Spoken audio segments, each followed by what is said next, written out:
Welcome to the True Detective Podcast, where the Lorehounds, your guides to the weirdness of the long night. I'm David. I'm John, and this is our coverage for Season 4, Episode 5 of True Detective Night Country on HBO Max.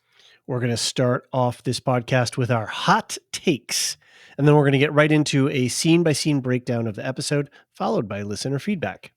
David, it's so cold you can't dig graves. I don't know if we can call them hot takes. We're going to serve them up cold, frozen for you. We're going to throw them in the trash. We're not even going to cook them. There you go. Right? As a reminder, we do have press screeners for the season, so we're going to post these podcasts right after the episodes air. This week it's early, so you're getting this on Friday, as you did with the episode, since the Super Bowl's on Sunday. But just remember that we want to enjoy the mystery of the show along with you, so we're only recording one episode ahead. We have not watched episode 6. Episode 6 will drop Sunday, February 18th at 10 p.m., right after the episode, so be sure to get your feedback in. Send your emails to truedetective@thelorehounds.com or head over to the contact page on our website. And there we've got a form, or you can use the voicemail feature. Either one is great. We love voicemails. Also, we've got a Discord. We've got separate channels for each of the different episodes, and we're doing live chats when the episode airs. So starting at around 9 p.m. Eastern, you can jump into a special channel where there's other people who are doing second screen, and we're having fun and talking about the episode as it's airing. So if that sounds fun, check out the links in the show notes. There's all the links for all the things are there. A quick note about our Patreon. Subscribers get early and ad-free access to all of our podcasts, but they also get special access to our customized Detectives Notebook.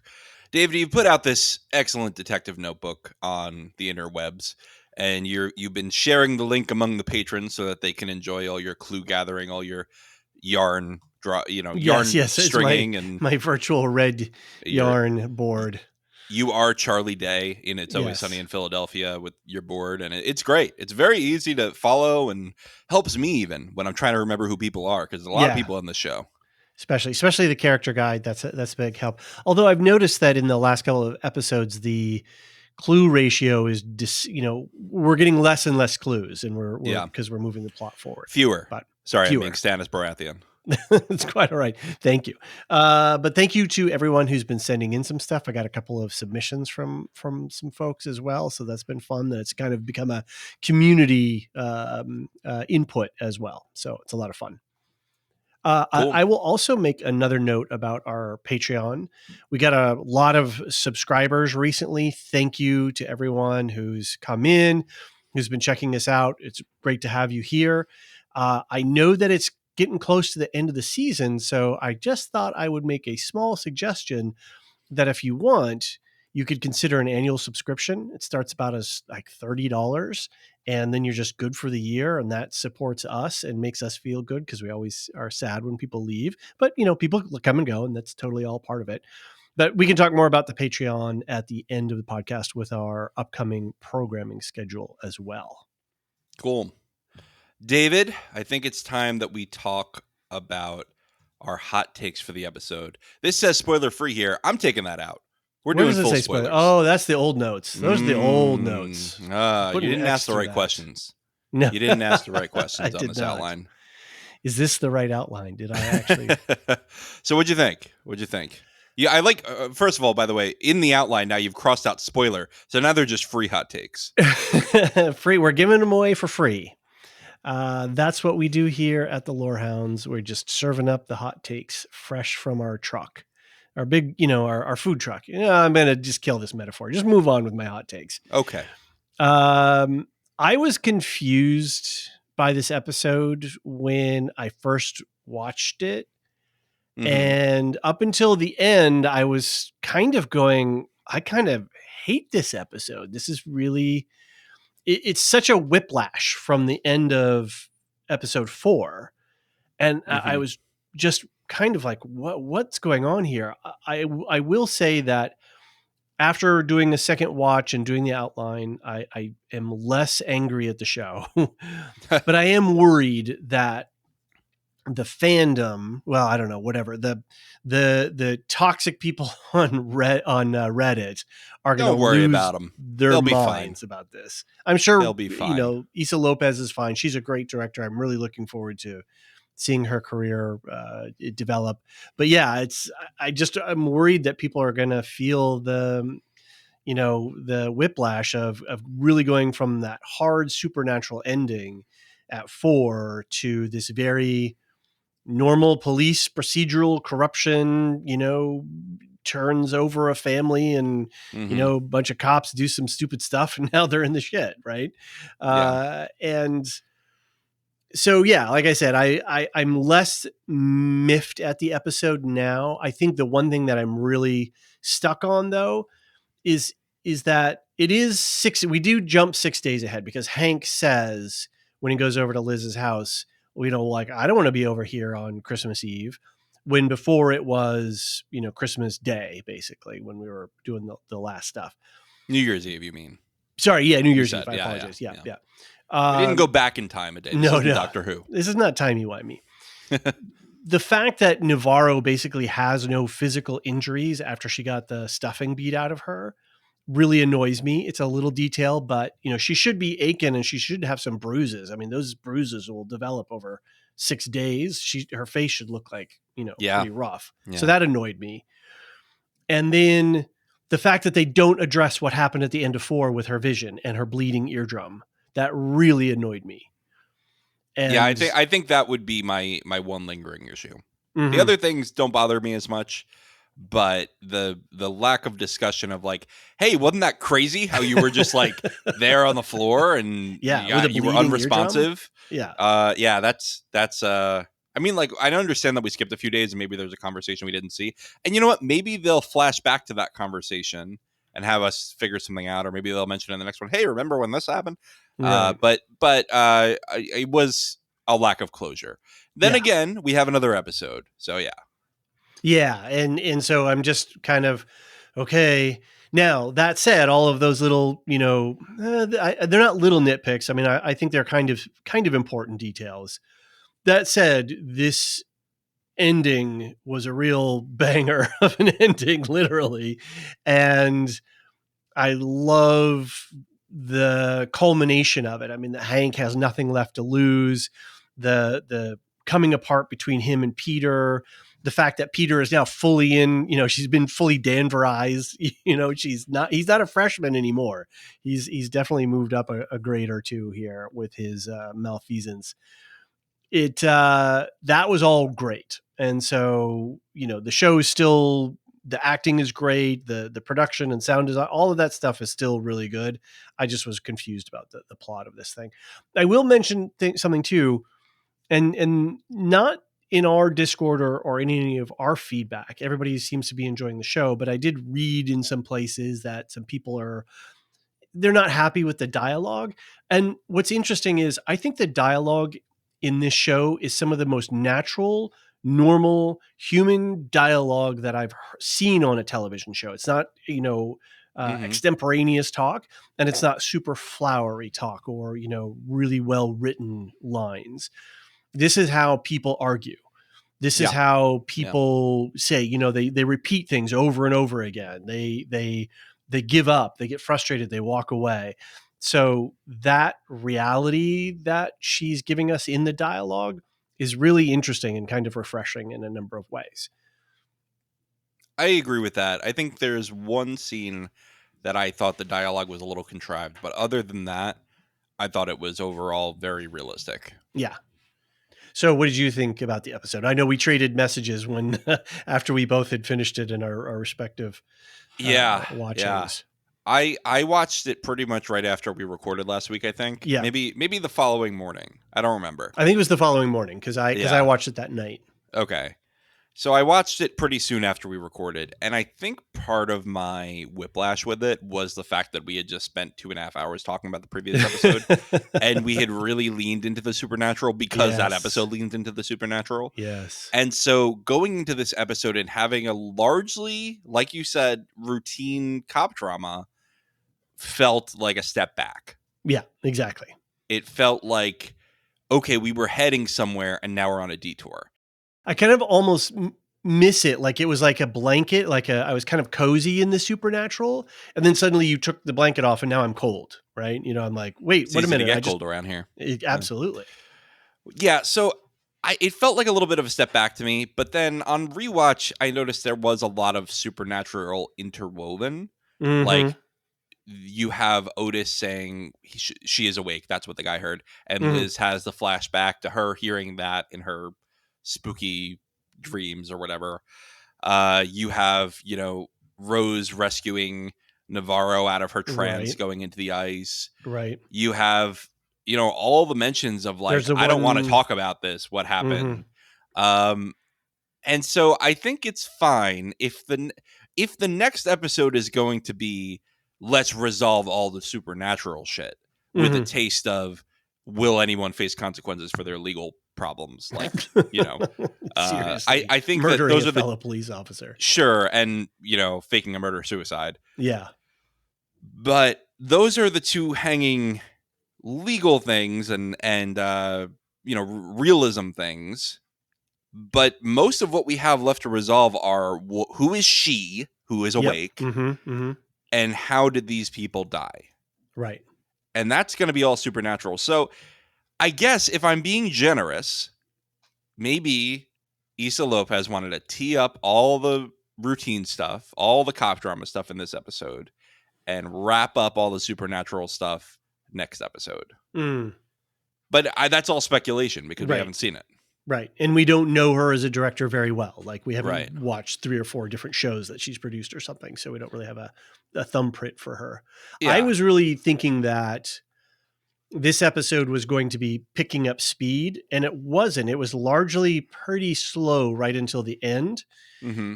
And I have been a little nervous, and a few folks in the Discord were getting a little nervous as well. There's a lot of detail out there still. Mm-hmm. How they, like you were saying, how they died. How did Annie Kay die? We learned one thing today about how her body got there, about Clark, Salal, Blair, of the Two Fingers, the crabs, Sedna. There's like a lot. Yeah. And I just hope that she brings it all together. I'm really conscious of my trust in her. That okay, let's wrap this up because it's a lot, and I really want the show to be a success. I really want to have enjoyed it. I want to really be able to look back and in December and go, yeah, that was a great way to start the year of television. Yeah, this HBO Sunday night prestige time slot that they have. Hello on last Friday. year we had was that? I said hello on Friday. Yes. Hello, Friday people. Last year we had The Last of Us, and in the previous years, HBO has had this great Sunday night slot in January and February. So I really want this to be another solid win for prestige television, Agreed. And I want to end on a positive note. I did really like the episode on rewatch. Okay. It aged well for me. That's good. I think part of it is I didn't have the expectation of going down the supernatural rabbit hole. Mm-hmm. So I was more cognizant of the details that were just straight up human drama. And they were good. They did a good job at all those things. So I think overall it's a successful episode at what it's trying to do. I think both of our problem is that we don't agree with what it was trying to do. But that's okay. Right. That's okay. Yeah. It's not our show.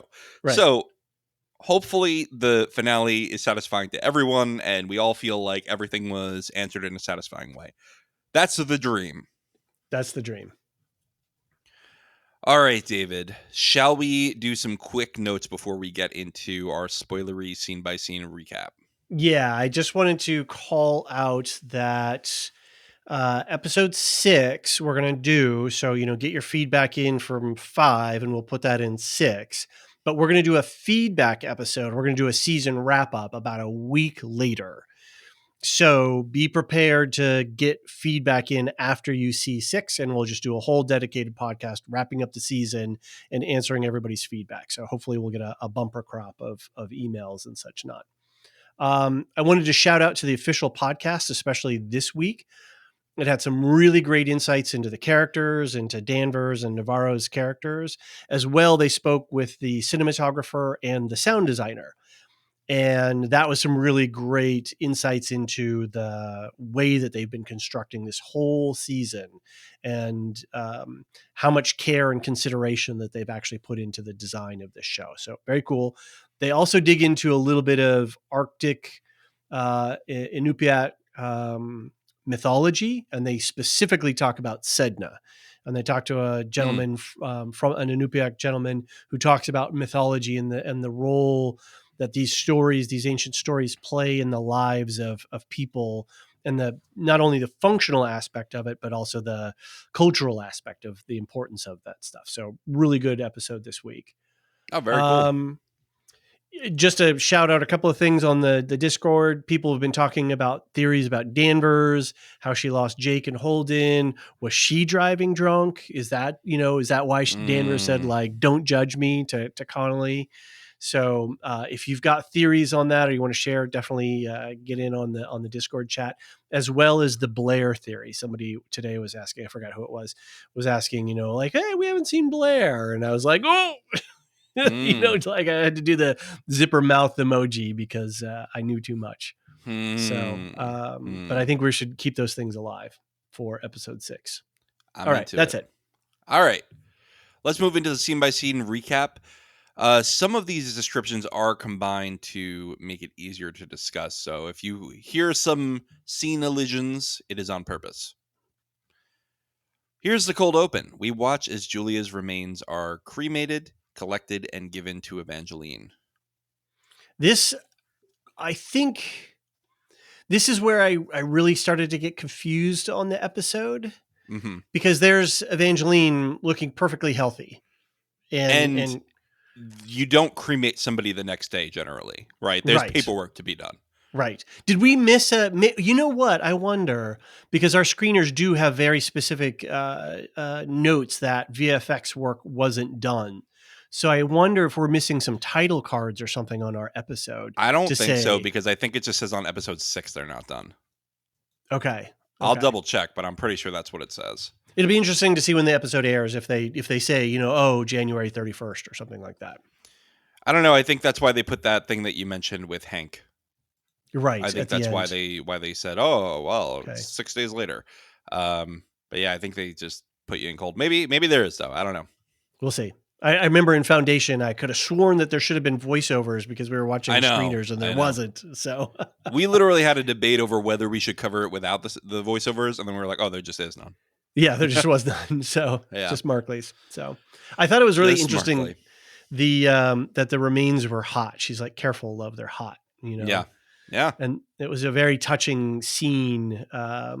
And it was sad and moving. And I really appreciated the fact that the technician was like, totally cool that you could hang out. I'm glad you could hang out. Just don't tell anybody. Is that what it was? Yeah. That's what she was saying, don't tell anybody about. I was going to ask you about that. I was like, why is she saying don't tell anybody? Because it would be one thing. I thought she was doing it under the table a little bit so she could charge her less. But no, it's because she still has her signed paperwork. Yeah. Yeah. And I was like, okay, so it's above board. So what's going on here? Yeah. She's just not supposed to be there when she's doing the work. So interesting. And I thought that was just a nice little touch, so. Yeah. And it was kind of a rough way to start, but yeah, a little dark. Speaking of the opposite of dark, at the lighthouse facility, Danvers questions Heiss about Clark and how he first got his injuries. Heiss will lead them to the cave, but he wants to get well first. As soon as I said that, I was brought back to Breaking Bad. That's like the first time I heard that phrase. Oh, get well. Yeah. I think. Yeah. Yeah. I knew the minute he said that, I was like, oh, she's absolutely going to get him heroin. Are we kidding? Oh, absolutely. There's no way we finish this episode without her getting him heroin. That was Chekhov's heroin right there. Just like, okay, we know this is coming. This was interesting too, because again, we went from crazy Heiss in the corner, screeching about, she's out there, she's in the ice, we're in the night country too. Just a dude going through normal withdrawals, right? But I love when she goes, well, you said he's in the night country. He goes, did I say that? Yeah. That's super weird. Exactly. Doesn't remember anything. She's awake. I have to hide. She's out there, I think is what he had said, right? Yeah. So injuries, so cave in, trapped, blizzard. The men were following some sort of screaming and howling, and then he blacked out. So there were other people. That's a good question. Mm-hmm. That we don't know who else was there, and that's not in any of the reports that Peters turned up. So maybe that again goes to the question of who scrubbed the records. Was it McKittrick, or was it, the people above the mine and above Salal? It That's was the Hankitrick machine, I think. You think so? Yeah, I think 30 it years was ago, though? That's a long time ago. No, I think that now they went back and they were like, erase these. Huh, interesting. I think after the Annie K thing, they were like, oh, we got to get rid of this shit. We got to clean up the records a little bit. It's like when they couldn't find Camino on the Jedi archives, It's not that it was never there. It's just that it's not there now. Right. It's just, we didn't erase it. We just didn't include it in the new records.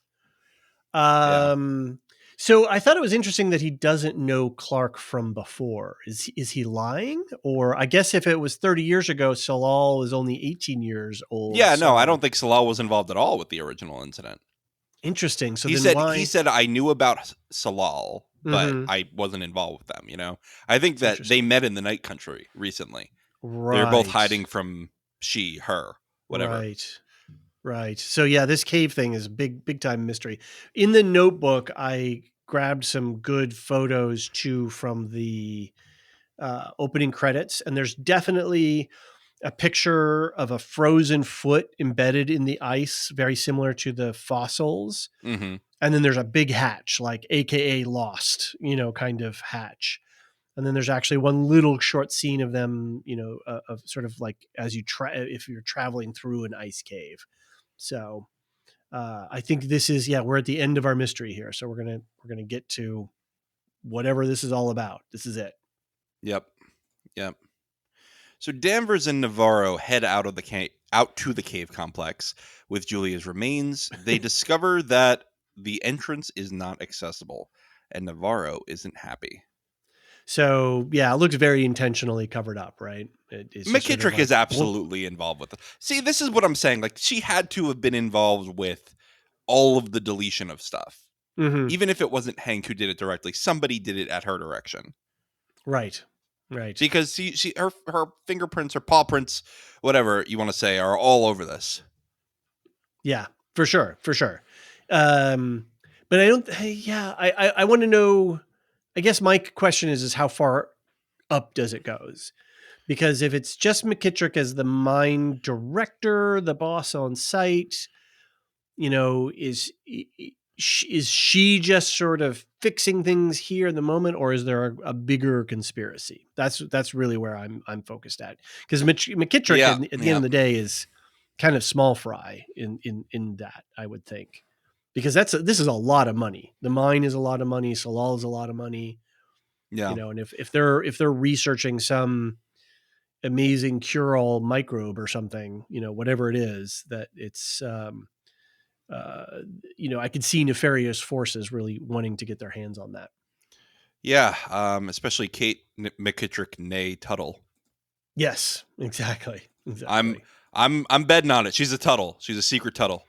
Ooh, I like that theory. I don't even know who the Tuttles are, really, because I didn't watch season 1. But I think she's a secret Tuttle. I can't wait till you do go back and watch season 1. I want to hear your Yeah, I probably will. I don't know if I'm going to watch season 2 and 3, but I'll definitely watch season 1. Definitely season 1. Season 1 is kind of it's like that first year of Mad Men or Breaking Bad. It's just one of those things that you kind of have to see. Like if you're in the television game, it's definitely something you got to have under your belt. Yeah, I just have such a plate right now. I got to finish Halo. I got to go back and watch more Fargo. I got so much stuff going on. We talk a lot about the Detectives Journal right now, but we also have the show tracker, and I've been trying to keep that thing up. And the volume, I went to check on the Discord. We have one channel that pulls a feed from a film and movie making Discord, another Discord. Mm-hmm. Over the last 2 days, there's been over 30 announcements in that channel, that little news feed of, dates that have been updated, new shows that are coming out, new announcements for 2024 projects as well as 2025 projects. It's like a fire hose right now. And I'm just really glad that we do have the show tracker to help kind of thread through all of this stuff, because it's madness right now. Well, much appreciated that you've put it together. I have to Shall show we you how move to on? do it. Yeah. Yeah, shall we move on to Kayla, who packs a bag for Peter and asks him not to come home tonight. Peter calls his dad from outside his dad's house and hears him playing guitar. Leah and Sherry attend a protest at the mine. So John Hawkes is a real musician. Really? Yeah, he's been in a number of bands. If you Google John Hawkes band, you'll get a link. Though there's several links that will reference the 2 or 3 different bands that he's been in, and I think that this is an unpublished original song. I mean, Shazam couldn't find it, and I obviously didn't go digging through the filmography or the discography of his previous bands.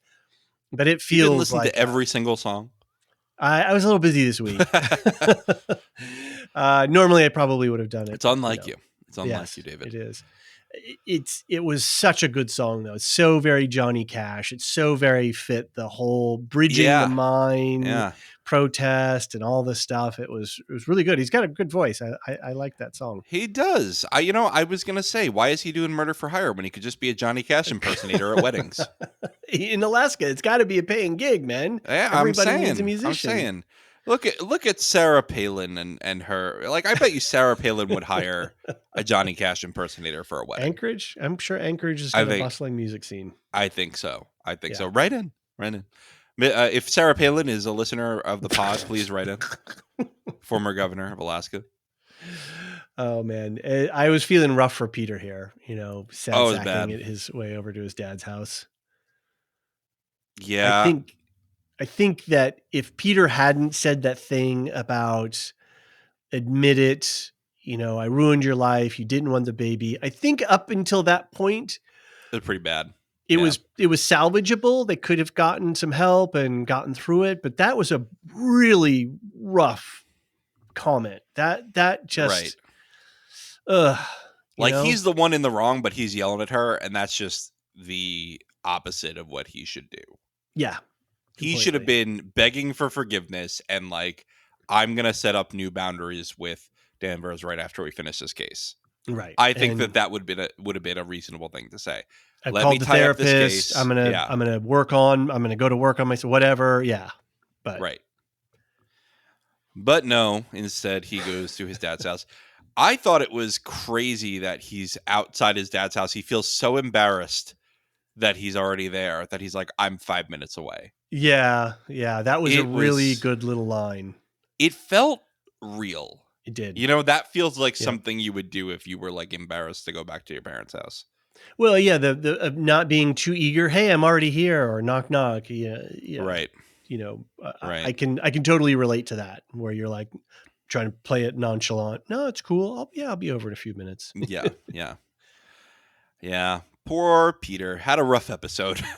He did. He really did. Actually, he got kicked out of his house. He got raked over the coals by Danvers. Found out that his dad stole from him, and then he murdered his father. Yes, it's rough. Well, we can debate if it's a murder. I think. Good point. I think killing in defense of another would be a fair way to frame it. But now he's covering it up, so he still, he killed his dad. Yeah. It's there's definitely a sticky situation created by the cover up, especially on those floors. You got to do a good job cleaning. State troopers are dispatched to the mine protest along with Navarro. Navarro has a vision of Annie K. Leah is assaulted by a trooper, and Sherry runs away. Navarro steps in to protect Leah. Protest scenes are so very awkward to film and stage, and I thought that was good. I thought it was better than a lot that I've seen. There were some things that bothered me, but it was better than many that do it. It's tough. It's a tough thing to maintain that energy take after take and to film the action. So Yeah, I think the one better that I could point to is also an HBO show, We Own This City. They had a really Mm-hmm. good protest scene in that. Okay. But other than that, I think this is probably the best one I've seen. And again, Navarro here, totally fine. She's not limping. She doesn't have any cracked ribs. She's able to, actually fight another trooper, without any Mm-hmm. problem. It just, I was still stuck on that when this scene came up. Yeah, I did like that Navarro took a good side in the end. And even Mm-hmm. though Leah won't acknowledge it, but Navarro probably saved Leah like internal bleeding. Probably. Yeah. Like Serious really injuries. serious injuries. Yeah. She was about to get beat to shit by that guy. Yeah. Completely. And I didn't wonder when she was at the laundromat later and like it ended up being Kovic banging on the window, like, she's here, she here. I thought it would be like some locals in the town, like, oh, our hero Navarro, like, she's, come to our side, protector of the people kind of thing. I But don't know if they're going to do that for any no, cop. that I was a little just too don't far. think it's going to happen. I mean, she was still in riot gear, wasn't she? I mean, come Yeah, on. yeah, Come yeah. on. All right. Danvers gets a call from Connolly to show up at the mine for a meeting with McKittrick. She then gets a call from Navarro about Leah. Navarro brings Leah into the station to be processed. Danvers confronts Peter about Leah, and then we learn about the connection between Silver Sky Mine and Salal. So Tuttle United, what did she say? Palm oil, video games, cruise line. So Tuttle United has got money splashed out all over the place, right? Big holding companies. Can I ask you, why is cruise lines like the thing that HBO wants to sell us is like a rich person's business? Like them and Succession, that's Right. like a Well, thing. what was it? The thing in the final season, they wanted to create sort of this controlled living environment where you could just sort of plug in and. And then they made like, oh no, we can't spoil this. We can't spoil this anymore. But I was gonna quote something from that. Yeah, Oh, okay. I was going to actually think of a call out to what was that movie? Wall-E, where all the people are on the cruise line. Have you seen that movie? I have not seen it. Okay. I don't know. My daughter's not a big robot guy, a robot girl. Got it. It's big space liners where people just cruise around in these floating seats, and it's like they're on a perpetual cruise, constantly being entertained and fed, and completely Okay, disassociated with reality. fun. If I move in with you, that's gonna seal the divorce. That's gonna fast track me to a divorce. That was a great line. It was. It's not a divorce. Oh, He man. kind of clues in Liz to like she's part of the problem though. Yeah. And she does not pick Yeah. up on it, I don't think. Yeah. She's like, oh, that's a shame. Okay. Exactly. That's the job, right? Yeah. Sorry, little protege. Yep. Rough time for Petey. Do you buy this whole connection? Do you think this is gonna be instrumental to the end? What I didn't like was the introduction that Salal was verifying environmental reports for Silver Sky Mine. That's a new connection that they didn't give us before. And so we didn't think prior to this that there was any connection between the mine and Salal. Just Salal was just a pure research station. If somewhere they had said, oh, Salal, does some environmental consulting on the side, and they do some pollution monitoring or something. I don't know. It just seemed a little bit out of the blue for me that there is a connection. I don't mind that there's a connection. That's all fine. I was just a little taken aback by the abruptness that in how we learned that. I wonder if we missed steps 1 and 2 of the Martin 3-step reveal. Mm-hmm. I wonder Yeah. if it was there and we just didn't pick up on it, and on a rewatch we would get it. I don't think so because like at the beginning, I think that there's a pretty broad description of Salal from that the one consultant that Liz slept with and then talk to her, where he's like, you mean yeah, the they teacher, do a lot of Blair. research around here. Yeah, Not the Blair, teacher, Bryce. Yeah, Bryce. Yeah. So yeah, oh well, yeah, they do a bunch of research about the environment around here, and I think that it was broader than just they're looking for this one thing. I think he was just like, well, this is what I'm really excited about with them. But I don't think he limited it to that. Yeah, interesting because just the fact that Salal validates some environmental reports for the town about the mine's pollution Like, I don't mind the nefarious background connections, the different holding companies and all that kind of stuff. That's good. But yeah, just the idea that Salal is doing some functional element for the mind, that just seemed very new to me. So Yeah, I hear you. I hear you. All right, Peter brings Leah a Pepsi and Cheetos, and Leah reminds Peter of who he really is. I don't know if I agree with that statement, David. You wrote this outline. I don't think she reminds him of who he really is. I think she reminds him of who he really was. I'll take that. Yeah. What does she say? Don't let Liz ruin that guy. And I I think think Liz did the job. I think that guy is it's dead. done. It's already done. It's He's as certainly done by the end of dead this episode. as a murder-suicide victim. Right. Yeah. Who definitely committed suicide and wasn't shot. I really liked this scene. I liked this intimacy between. I liked that they established this relationship, and that I like that we got the various scenes throughout the season with them, so that it really makes this scene a lot more touching. So it really sets us up. So when Peter does pull the trigger, there's so much more behind that. Yeah. The fact that he's kicked out. Okay, well that's a story that we've seen done a lot around police and law enforcement, right? But the fact that Peter's this good guy, and now he's not only did he kill his dad, he's got to clean it up and hide it. So yeah. Well, I did enjoy the Cheeto sharing too. That was a very a way to get them to keep going back to each other. Mm-hmm. I think it was really brilliant framing of a scene. I thought this was one of the better framed scenes of the episode. Yeah, with through the little window and stuff. Mm-hmm. Yeah, of the door. Yeah, he's not going to open the door, but he has this kind gesture anyway. Yeah, very cool. Navarro and Danvers talk. Danvers shares the evidence that Pete uncovered. Yeah, so this scene was good. I'm glad that the trooper was suspended, because that's nice justice for Leah. I see you put here about sort of the mirroring here of, Danvers looking after Jules, Navarro looking after Leah. I think that's really nice, especially later when Navarro lets Leah out, right? Mm-hmm. And she's like, "All right, you know what? I am gonna get in your shit. I am going to let her out." Yeah, I think in this scene she says to Liz says to Navarro, "Don't get into my shit. Don't tell me what to do." And later Navarro's like, "I am going to tell you what to do. I'm just going to do it." Mm-hmm.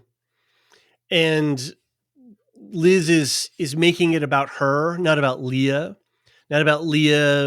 trying to find herself, trying to find community. Mm-hmm. Danvers just thinks, oh, she's just doing this to piss me off. Right. No, this isn't about you, Liz. This is about a young woman who's trying to understand her place in the world and in this community and find things that she cares about, or realizing that she cares about stuff. Right. And then you're going to be a jerk and throw her in jail like that. She got beat. She was at a protest. Yep. It wasn't illegal to be at the protest. It was, the fact that she got pulled out and beat on. I don't know if she actually threw the thing that hit Navarro's helmet. Oh, I think she did. Okay. I think it's more interesting if she did. Right. Right. Agreed. Because Navarro's still like, you know what? Kid hit me, but I owe Liz one. I'm going to go grab her. And I think and she still has what they call noble intent, right? Mm-hmm. So she believes in the best intent of Leah, even though Leah hit her. Right. Yeah. Yeah, that's interesting. That she did throw that bottle of ink or whatever it was, and then ends up Navarro being the one to protect her. Yeah, that's a good turn. Right. So Danvers takes the meeting with Connolly and McKittrick. Tuttle. She tries to avoid blame, but fails to read the room. McKittrick shows a security video of Danvers and Navarro at the mine entrance. McKittrick angles for information, and Danvers flips over her cards, then digs a nice hole for herself. Connolly knows about Wheeler. Sorry about your husband. That was a rough line. She really, in the conference room at her, at McKittrick's work. I mean, whatever you want to think about McKittrick, fine. But man, that was chief of police personally insulting the uh, intimate performance of her husband was that was funny as hell, actually. Yeah, that was funny. But also Connolly going, "Are you fucking crazy? Like, to stop, stop, poking the bear. Yeah, Just stop it." you're shit. She's shit with dealing with people, right? She is shit with dealing with people. And Connolly, I gotta say, Christopher Eccleston is really selling me on this like kind of douchey cop who is just interested in his political ambitions. Animal. Yeah. Great actor. He's doing a really great job. And I like that later McKittrick doesn't say Connolly's too principled or Connolly wouldn't go along with this. It's Connolly's weak. Mm-hmm. Right. Connolly's too political. He's weak. And that tells me that Connolly very well could know that. I don't think he knows the specific, but I think he knows that like McKittrick is hiding something about these murders. Mm. And he's willing to look the other way to keep the peace. If he were a better investigator, he'd follow up on some of this stuff and go where the case led him. But politically, if he's running for mayor, he doesn't want to piss off a big corporate interest in his state. And politically, if he's running for mayor, he probably doesn't want police corruption coming out, and that seems to be what is going on under his watch. Not just with Hank, which he might not know about, although he might know about it, but with Wheeler, with the Wheeler thing. Like, he doesn't want that coming out. Exactly. Like, police chiefs all over the country have had to resign when police brutality stories come out. Especially when they didn't know about it. It's like, you're supposed to know about it. That's your job to know about this stuff. Why was there no protocol in place to make sure that you did know about it when one cop takes justice into their own hands? Right. Exactly. Unlike Danvers here, who is a really good investigator, but a terrible negotiator.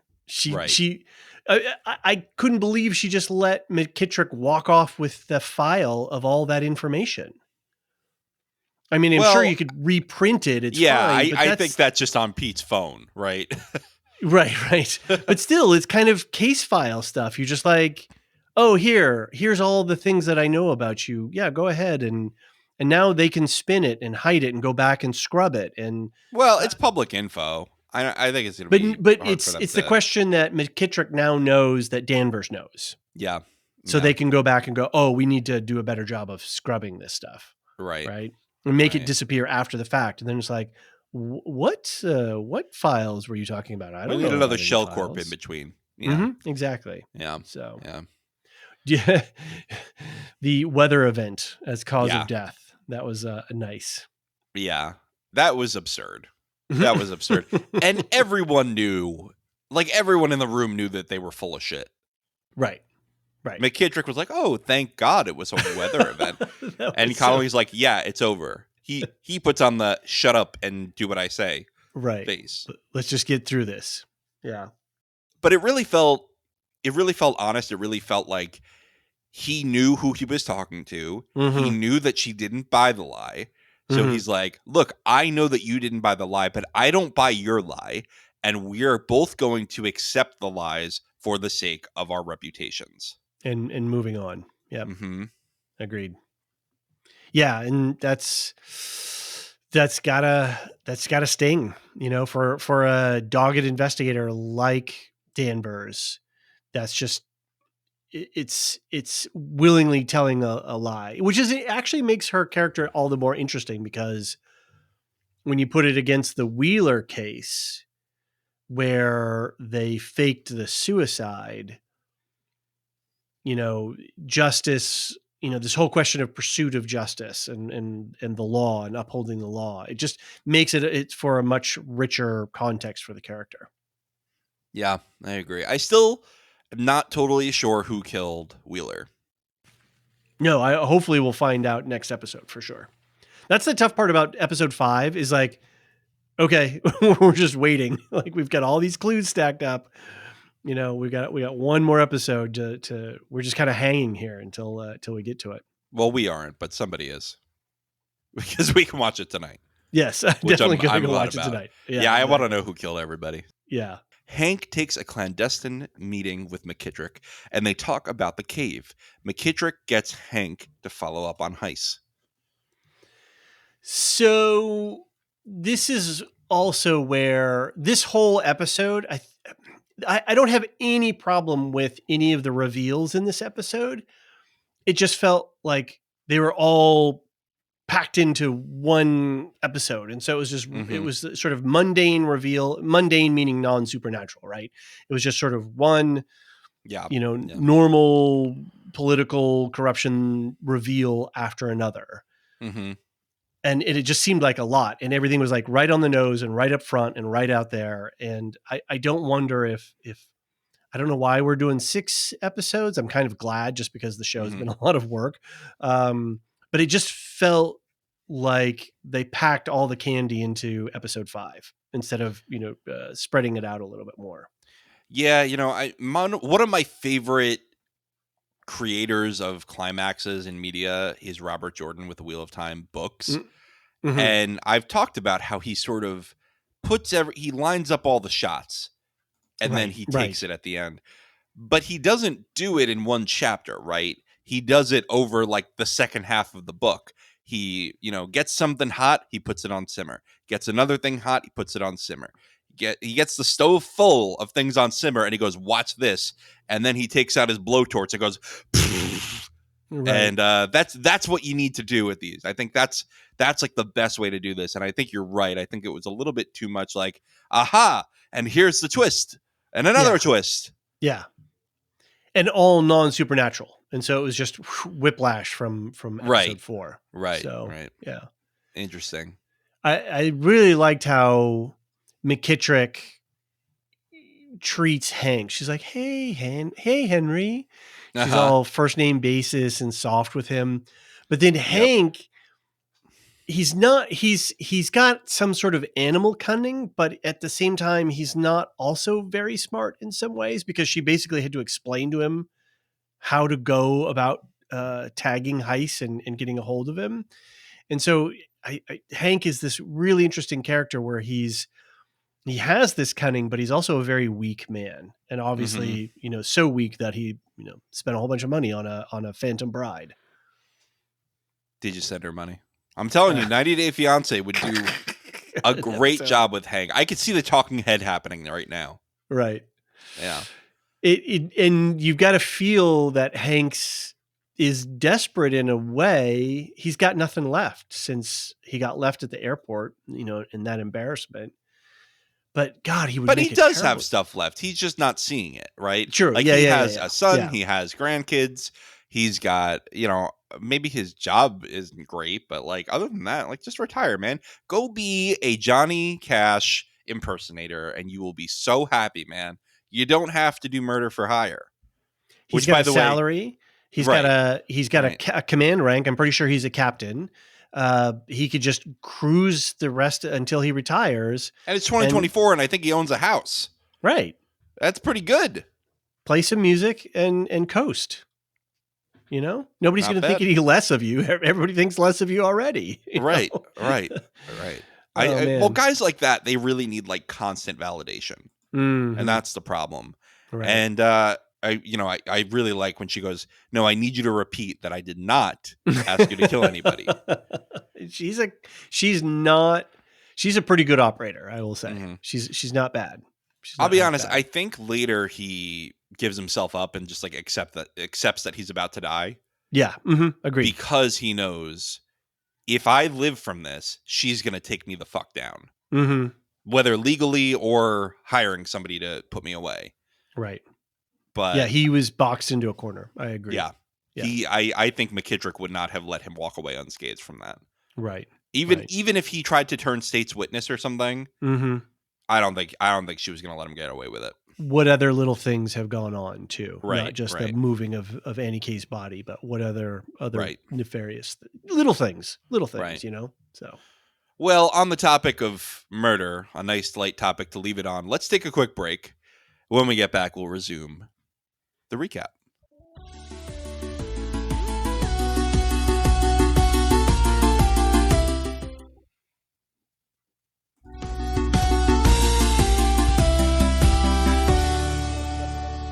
And we're back. While doing her laundry, Navarro has another vision.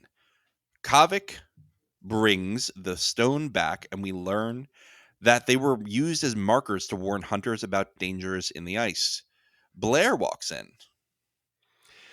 So again, boom, boom, boom. We reveal, reveal, reveal. Suddenly we know what the spiral means, and at least in a mundane sense. Yeah. I'm just like, I have no time to process this. This is like, yeah, it was just very jarring to get yet another explanation for something that is not supernatural. So yeah, but I'm okay with that. I like that it's tied to like, why are we finding these around? And I think it can be both, right? I think there could be a supernatural thing there too, while still having a mundane thing. Right. So it's the under caves are called the Night Country. Right. So we've heard that several times now, and it's sort of reinforced here. Sorry, I'm thinking Arrested Development narrator. Hey, that's the name of the show. Yeah, there you go. It's just a straight up call out. The interesting thing too is the spiral from season 1 and the spiral from season 4 turn in opposite directions. And I actually went and grabbed a screenshot from season 1 and a screenshot from season 4 and put them together. They're definitely opposites. So it's, does it involve some grand conspiracy thing with Louisiana? I mean, we've got the Tuttles, we have Rust Cohle. What does the spiral do now? Is that just going to be left ambiguous going forward? I'm fine with that. I'm fine if there's still some mystery. I think it's interesting. But I mean, the whole season has been an inversion from season 1, right? This is a female-led story where season 1 was a very male-centric thing. Louisiana, it's hot in the daytime. Oh, should I make a Watergate joke about Woody Harrelson for Brian 8063, who tagged me and said he's the one who laughs at it every week? Yes, you can do Watergate. That's it. That's the joke. All right. So yeah, I think it's interesting that the spirals are inverted. I just don't know what it means for the story. Yeah, I guess there's probably a day country in the air in season 1 that we don't know about. That's right. No, I don't know. I guess maybe it is kind of cool to repurpose something from season 1 that didn't mean a lot. I do think that's an interesting thing to do, and sort of a way to create a connective tissue with a previous series that she wasn't in charge of. And what's interesting too about season 1 is that all the metaphysical, mystical stuff was all surface, sort of icing on the cake. It was just surface dressing, and it wasn't supposed to be deeper. But that's what people loved about it. So I don't even think Pizzolatto realized what he did with season 1, in the sense that, well, True Detective is just supposed to be about detectives and sort of there's a little bit of a story of good versus evil, light versus dark kind of thing. But the Rust Cohle character and the visions and the spirals did something to take it to a next level. And that's what people really loved, was the juxtaposition between the mundane police work and the supernatural. Yeah. And so I think, Issa Lopez is trying to walk that same spiral, right? She's trying not to fall into the spiral here. She's trying to stay on the path. So Navarro confronts Danvers at the police station, saying she knows how to get into the caves. Danvers tries to convince Navarro the case is over because Connolly knows about Wheeler. Navarro insists on going, and then puts the onus of carrying Annie Kay's memory on Danvers. Navarro lets Leah out of lockup. Fuck Liz, right? She's just like, that was a little bonding moment between Leah and Navarro there. I thought that was cool. So yeah, I liked that a lot. I think Danvers is doing the politically wise thing here and going, I'd rather not be prosecuted for murder, and Navarro should probably not be prosecuted for murder, so let's not poke the bear anymore. And Navarro's like, where's the bear? I want to poke it. I want to poke it so bad. I'm going to box it. Yeah. Yeah. She knew what she was doing. Yeah. Yep. And this idea that it goes back to episode 1 when they were at Solal in the hallway, and Navarro says, we carry them, we owe them this sort of debt, right? It's our job. That's who we are. We're supposed to care about these people in death more than maybe some people cared about them in life. But anyway, it's our job to remember them in death so that we can bring something called justice forward. And Navarro's been holding that for a long time. And I think this, along with a couple of other things, end up radicalizing Liz and actually pushing her over, because in that hallway scene in Solal in episode 1, Danvers was like, no, we don't owe him shit. Like, no, we're functionaries. We're just doing a job. We're just sweeping up afterwards, Right. Which we knew was not true. We knew that Liz cared somewhere deep down inside. And so I think, this is one of those things that a couple of things happen in this episode that really push Danvers towards that sense of inner justice that she has. Like, don't let this get shut down. Take it, see it through, because this is important. She really needed to push back into justice because she was getting a little bit sloppy over there. Yeah. She was a little sloppy, a little compromised, sure. One might say. Yep. Hank talks to Peter and recounts a story of when Peter was 9 and fell through the ice. David, this was the weakest scene of the episode for me. Oh, really? I thought that this was so contrived. Hey, son, you remember when you were 9 and you fell through the ice? Oh, you don't remember it? Don't worry, I dream about it. I dream about it all the time. It was not good for me. Okay. This was the one scene where I was like, yeah, you didn't nail the realistic dialogue for me. Got it. Okay. But you can see the trap that Lopez is setting for us here, right? But set that throughout the episodes, right? Like, I understand that they wanted him to have a troubled relationship with his dad. I actually think it would have been more powerful if he had a better relationship with his dad and he didn't see him for who he was until the moment of he's going to shoot Danvers. Right. But the trap nonetheless is laid, right? We're supposed to see Hank as we felt a little bit sorry for him last episode. A little bit. So people, we can understand, we can sympathize. He's sending his crime cover-up money to a young woman in a vulnerable population. Probably the opposite of a young, attractive woman on the other end of that keyboard. Okay, well, he thinks so. And also, might I add, watch 90 Day Fiancé. There are plenty of young women who would catfish, not even catfish, but bait Hank into sending, somebody who looks like Hank into sending them money and then just not show up. But it's all this a little bit of humanizing on Hank. He plays the guitar. Wow, he's a really good musician. Like, what parent wouldn't go to that length to save their child, right? And then this heroism and this human side that we've seen, because we can at least understand an emotion that he's feeling in that moment, all serves to heighten the emotional tension. So when we do get this at the end of the scene, it's a much bigger trigger. There's a lot more velocity, a lot more emotional velocity in the scene. Yep. Warm Shadow by Fink plays as Rose hammers into the ice so that Navarro can return Jules to the sea. Rose lets us know that the big storm is coming in. Navarro thinks she hears something and walks out onto the ice where she shouldn't, and she's rescued by Rose.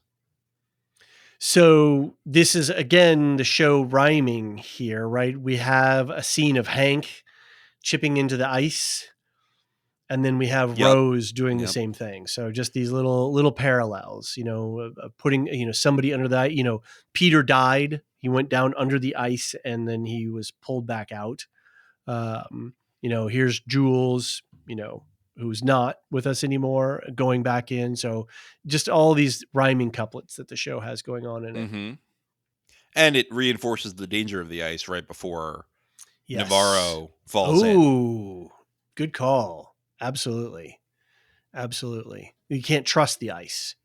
Yeah, I can totally see that, because I think, again, this is what Issa Lopez is doing, is setting all these little things out so that later on she can trigger them. Right, little Yep. pyrotechnics to go off for us as we go through. Yep. So really beautiful scene, though, too, of them in the dark ice and the dark sky and the ice. And again, just the craft and care that has gone. It's got to be hard to shoot in those environments, and then to make have it consistently look the way that it's done, is really expert job. I've been really impressed. Yeah. So. And Rose, who's always been calm, cool, collected, is like, "What are you doing?"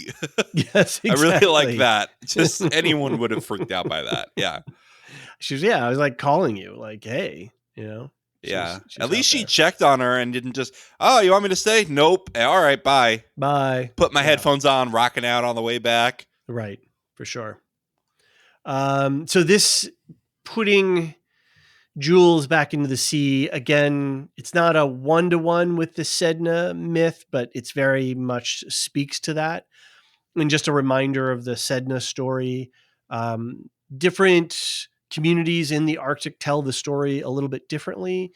The upshot is that a young girl, there's a conflict with her father about various things. He cuts her fingers off, like he tries to drown her. She holds onto the boat. He cuts her fingers off. She goes down. Her fingers become the sea creatures, the walruses, the seals, all of the things that people need to survive up there.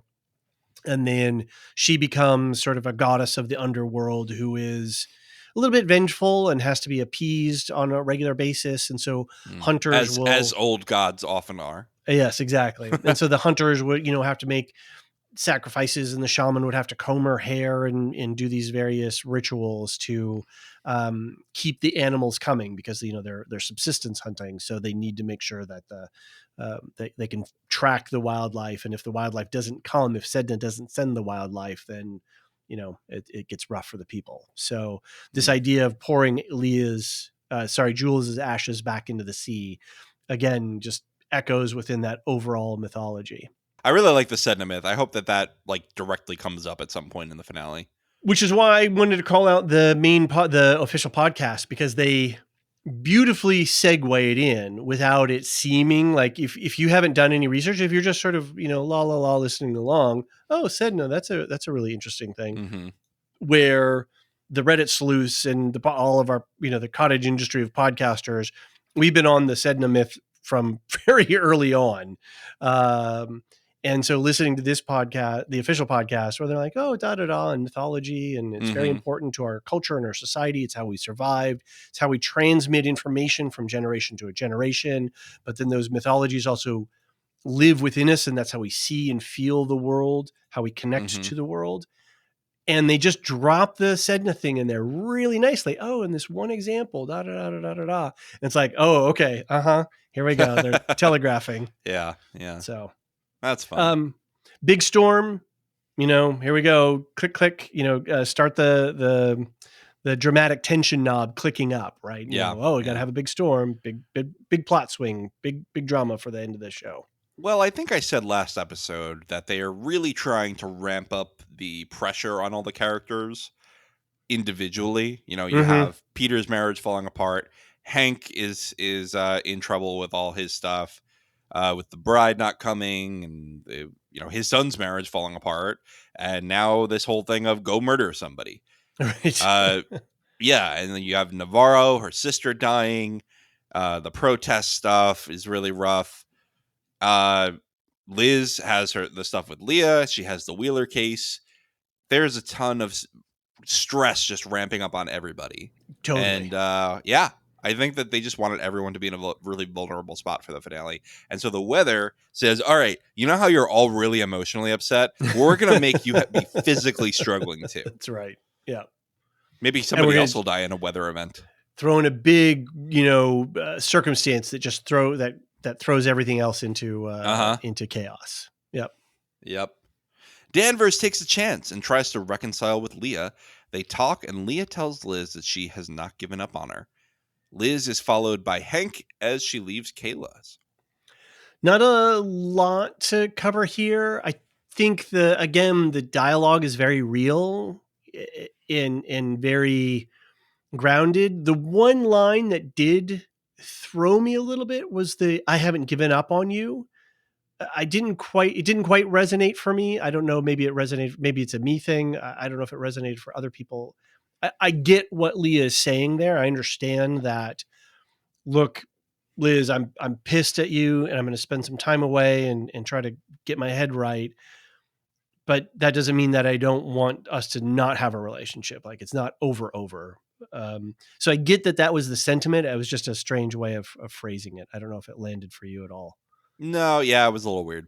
It Yeah. just felt like whiplash after her being incredible, fucking pigs, like the Right. last minute. Which, like, I get why she's saying that too. That felt more natural.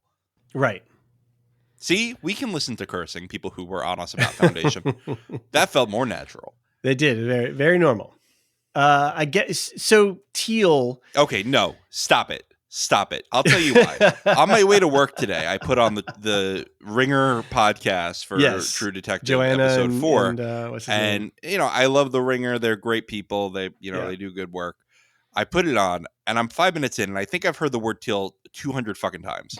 And I don't ever want to hear that word again. I don't care about the theory. I'm sorry. I'm letting it go. All right. We are not doing Teal Watch 2024. No Teal Watch. Go to the Ringer for that. You got plenty of it. Big scene here. Liz visits the cemetery and sees the caskets of children who can't be buried because the ground is too frozen. Seeing the caskets radicalizes her, and she removes some heroin from the evidence locker. She confronts Hank and deduces that he told Connolly about Wheeler. She then confronts Peter, who learns the ugly truth about his father. He also learns about the ugly difference between law and justice as he Sherlock's Danvers. Yeah. This is a really big scene. Really. Yes. That he has figured out the Wheeler case. Mm-hmm. He's a good investigator, but he's not wise enough to go, oh, wait a minute, maybe I shouldn't be digging into this any deeper. Mm-hmm. Maybe this is going to be information that I don't want to know. He can't help himself, right? He just is. You don't know when to stop asking questions. It's funny because Danvers the whole time would be like, ask a question, like really encourages everybody. She's like, fuck, I taught this kid too well. I taught him too well. My Watson is surpassing me now. Completely. With great power comes great responsibility. I'm coming on the MCU podcast to talk about that. This whole scene too with Finn Bennett, who is the actor playing Peter, he really delivered a really nice performance. At first he's like, hey boss, and she's, get in here. And then he's like, oh damn, I got taken advantage of by my dad. Now I'm learning the ugly truth about the two people I look up to the most, Danvers and Navarro. And then, he has to deal with his dad and actually, tell him to, piss off. It was a really well delivered scene. He at once felt like a kid, like a young boy who's been, hurt. But at the same time, he knows in his heart what the answer to the Wheeler case is. And when he finally gets around to asking the right question about, did you know Wheeler was left-handed? Oh, it was just so well set up. How many times did you go there? Oh, this or that, all these mundane questions. And she's just like, dude, cut the bullshit and get to the real question. The real question. You already know the real question. Just say it. And for him to then come forward with that was, it was really good. It was a really good scene. Yeah, the left-handed thing I really liked. I really liked how she messed up the murder-suicide staging. Right. Yep. He's such good murder police. He's such a good investigator. He's very talented. And because Danvers was the lead investigator on it, and she's the good one, if she says it was a murder-suicide, then it was a murder-suicide. Exactly. And why does Hank have flood? The files from the flood. Well, yeah, he's covering up some stuff on his own account, but who flooded the files? Mm-hmm. That's a good They can. question. I didn't think about that. Yeah, she says, because Peter says on all the other files, the ballistics and the forensics all got lost in the flood. So fun. Yeah. Your Fun. heroes are not so worthy of your devotion now, are they, Peter? But Peter gets some blood on his hands by the end of the episode. So he's like, yeah, does. I'll just follow in Mother Danvers' footsteps, on Mrs. Robinson's footsteps. And that literally, like, he has to fake a murder-suicide, which is what Navarro and Danvers did. It's really great rhyming couplet stuff. Again, just, playing and twisting and inverting these storylines. It's even if she didn't do the supernatural thing, even if Lopez just did a straight cop drama, I would really be into that story, because she does. It's not so much how clever the twists are, it's how clever she builds the character studies of the characters, and how well she moves them through their paces. Yeah, it was a very good job. It was a very, very good scene overall. It was a really nice way to ask the question on its head. Mm-hmm. Because I thought it was getting to be a little bit tired at certain points, but I think this was a really great way to use it. I hope it's pretty much done now. I think that was the climax of it. You can't get better than that. You cannot get better than that. Right. Navarro goes to Kavek's. Peter checks himself into Liz's shack, and Heiss gets high in Liz's bathroom, while Navarro has a moment. This is really just kind of a bridge scene. Lovely moment with Evangeline and Kavek, and him, saying, like, come back, I'm here, like, I whatever, I know you have to go do what you got to do. I just want you to come back. I want you to survive. Don't make a mess. Really lovely. It was lovely. And it was really great to see that, he can still be a man and be very male in a lot of his ways of being, but yet he doesn't have to be the alpha in the relationship with her. It doesn't have to follow that thing. She has a career and a path that she needs to follow, and he's okay with that. And I really coming out of Fargo, I think it's a good trope we're starting to subvert. Of the man has to be manly, and take control. Well, yeah, and Fargo completely turned that story. That completely flipped that one over. Yeah. Just one really quick thing about when Navarro has the moment on the road of the child pointing at her. Mm-hmm. The one ghost that we didn't see was Julia. We saw her mother. We saw the woman who was murdered by Wheeler, and we saw Lund, but we did not see Julia as one of those ghosts. So that I think is a conscious choice. I don't know why, but it almost felt like, and I could be wrong on this, but it almost felt like Navarro was starting to make a little peace with having visions and not being pulled by it in a self-destructive way, that she's finding some equilibrium in some way. I don't know. I wonder if in her mind she's a little bit like, well, if I go down now, it's not me and Julia going down. She's gone. Interesting. Interesting. Navarro is allowed to be the vulnerable one. Right. And she doesn't have somebody depending on her. She had an outsized sense of big sisterdom, right? Like, I got to make sure, I got to be around to make sure that, like you're saying, I got to be around to make sure that you're okay, but you're not here anymore. So I can just go and be and do. I think if Navarro solves the Annie K case, she will feel at peace. Yeah. Yep. Overall. Cool. The big climax of the episode. We got the Spider-Man pointing at each other scene. Hank shoots Heiss and Peter shoots Hank. Then Navarro shows up with like a ba-doop, boop, boop, boop, boop, boop, boop, like a Seinfeld entrance. She does a Kramer entrance. Yeah. Slides in, except when the door hits Heiss on the Heiss's body on the floor. Whoa! Oh man! Just get the bass in there. They could have ended, like, if we had a couple more episodes, if this was like an 8 or a 10, she totally could have ended this episode on the with the camera shot of Liz comforting Peter on the ground, and just because there is, it pulls back. It does that same technique. She uses this technique a lot, where the camera is pulling back, it's zooming backwards, and it's down a hall in the lighthouse or down the hall in the hospital, where the people at the center of the frame are static, and we're the ones that are moving further and further and further away. And they do that in this scene. So I really noticed it as it's a real regular technique that Lopez is using.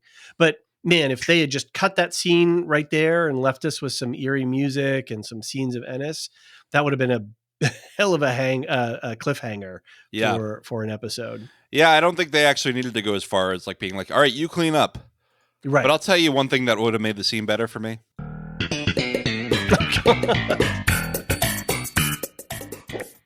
Just Navarro shows up. Hey, what's going on, everyone? Oh, hit the door.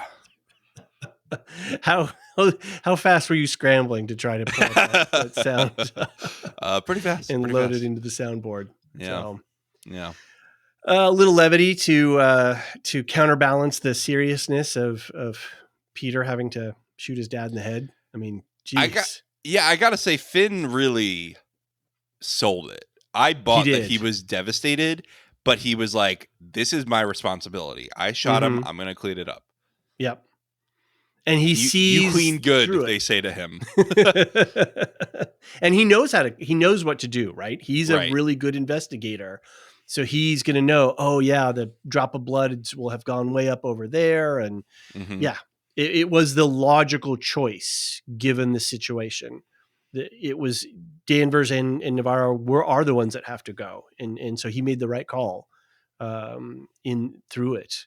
Were you completely... I was left stunned at the end of this thing. I was just completely shocked. I don't know. How did you feel? I was not expecting it, but I wasn't shocked either. Okay. I think that I was just like, yeah, that makes sense. When like I just would not have believed that Peter sided with his dad after that. Right. And I think part of that is that the whole season we've seen him resenting his dad and really looking down on his dad. And so even, you give me one scene where they're having a heart-to-heart, that doesn't undo the whole season. So I think if they wanted me to be shocked by that, they needed to do a better job of having more heart-to-hearts or more little nice things from Hank to Peter. Right. I don't think I was as much shocked that Peter made the decision to do it. I just meant the whole thing. Okay. I was not expecting the entire scenario of Hank gunning down Heiss and then going to shoot Danvers and then Peter, having to save Liz. Like I never in a million years would have predicted this set of circumstances to arise. This is not this was not anywhere on my radar. I did think that him getting kicked out of the house felt very natural from a plot perspective. Totally. But so like it was really great because it was serving the character of, putting pressure on Hank, but it also got him in a place where the plot worked, where he could come in with the gun. And it wasn't like, Did weird. I do that? You want me to keep doing old sitcoms? No, it's okay. You don't have to. All right. You can stop your Google searching for sound effects. I'm done. I just got my one. Yeah. All right. I thought it was crazy. Again, I wasn't shocked. Navarro immediately being like, this kid's fucked if we call anybody about this. I think that that's absolutely right. Especially it's in Danvers' house when she's already on thin ice. She's going down. Everybody's going down who's there. But I really love the irony and the rhyming and the symmetry of Hank got into this mess by moving a body, and his body's about to be moved. Right. Exactly. She keeps doing this. All these little mirrors and these little inversions and little rhyming couplets. It's really good. Although I don't think, okay, so assuming that Connolly isn't a weak-spined person and was a competent and goodly leader, Hank, or what Peter did, I don't think he's not in trouble. Liz is in trouble. She did give a guy heroin and bring him back to her house instead of, yeah. Exactly. I agree with that if you believe all the actions of everybody, all the story of everybody, right? I think that Peter, it looks terrible. Absolutely. Right. But that's what terrible. I'm saying is like, this goes on the news. You get totally. the death of a cop, you get the death of a drug addict who was in the bathroom shooting up of the sheriff. This is a terrible situation from an optics perspective. And Ted running for mayor, my God. Right. It's terrible. Mess. And Navarro was absolutely right. This is not something that you call anybody else for. Right. And they're all experienced and competent investigators and can lie and cover it up really good. I mean, nobody figured out the Wheeler case until the protege of the person who did it figured it out. Right. So, I mean, Hank might have suspected something, but he could never prove it until he could get his hands on Peter's laptop. Right. I think Hank was more like, I know how cocky that guy is. He wouldn't have killed himself. Mm-hmm. I think that's what Hank would have said. Right. But that's not evidence, right? That's just conjecture.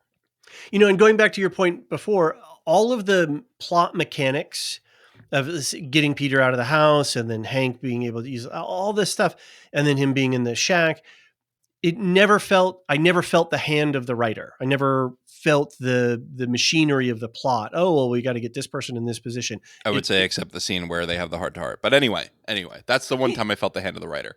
Yeah, well, but that was in the writing, not necessarily the mechanics of getting character A into position B, right? Yeah, I just kind of don't buy the whole heart-to-heart happening at all. That's fine. I just don't think Hank's that person. I don't think he's sentimental. Well, I it goes back to her trying to humanize him.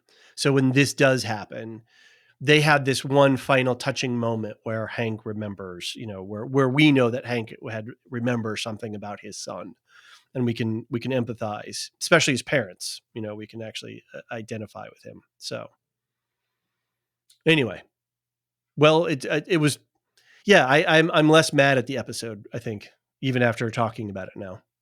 One last thing I wanted to say is Hank knew he was going to die before Peter ever lifted the gun the second time, because he says, I think it's before that. I could be wrong. So write in if I'm wrong. That's fine. He says before that, you should know I didn't kill Annie K. I just moved the body. Right. So he knew he was going to be gone and they were going to go after this anyway. Yeah, because he sort of did the triangulation. Peter's still the moment I go to shoot Liz. Yeah, I'm done for. Right. Yeah. He's like, I'm not going to kill my son. I think he thinks that. But even if he could have morally in his head shot Peter, even if he could have worked his way up to do that, I don't think he gets a second shot in. I think Danvers tackles him before he can ever unload a second shot. So there's no way that he was getting both of them down. Right. Yeah. No. Yeah. I think you're right. And it's interesting that in that final moment, Hank does offer that piece of information, that key piece of information. Some last feeble attempt to feel good or clean his soul in some way. I think he got in too deep. I don't think he wanted to be corrupt. He just wanted to be in charge. He wanted to be chief. Yeah. He wanted to be the big man. Interesting thing too, the way that John Hawkes plays the character. Whenever he comes into a scene, he kind of will take this heroic stance, sort of turn 90 degrees to the side, usually puts his hand on his gun, kind of in this like casual way, but yet still communicating, alpha maledom a little bit. He really does have an arrogant sensibility, and Hawks plays that perfectly. And yeah, he just wanted to be the big man, and that greed was his ultimate undoing, right? Yeah. Well, what a dark ending. I'm excited for the finale. I really am. I think it's going to be a great time. Look, John, it's an hour and 30 minutes. We covered I know. an episode in less than 2 hours. Yeah, but I'm looking at this feedback. Boy, do we have some feedback to get through. So why don't we take one more quick break? When we get back, we'll get into all that.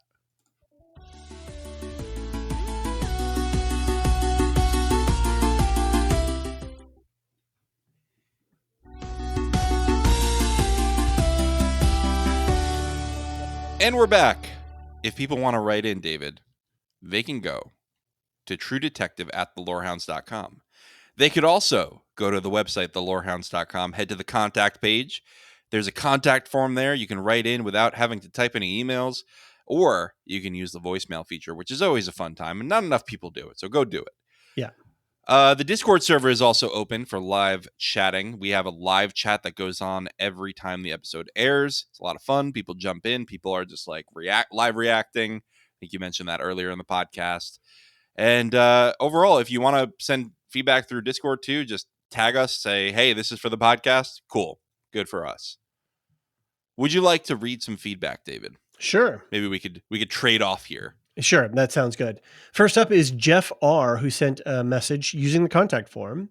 Says, just found your True Detective podcast and really enjoying episode 4 discussion. Well, thanks, Jeff R. I'm glad you were able to find us. We've got actually a lot of new folks around, so it's great. Welcome, everyone. We're glad you're here. We do more than just this, so hop on. Like we said, hop on the Discord or dig through our archives. We've got a lot of fun projects on the go. Jeff R. continues, I had to laugh at your comment about the appreciation of the tasteful nudity after being subjected to 2 episodes of male corpuscle naughty bits strategically poking out of the ice at us.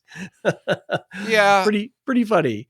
But at least that was there for a reason, right? Mm-hmm. Is that they are naked because of something weird going on.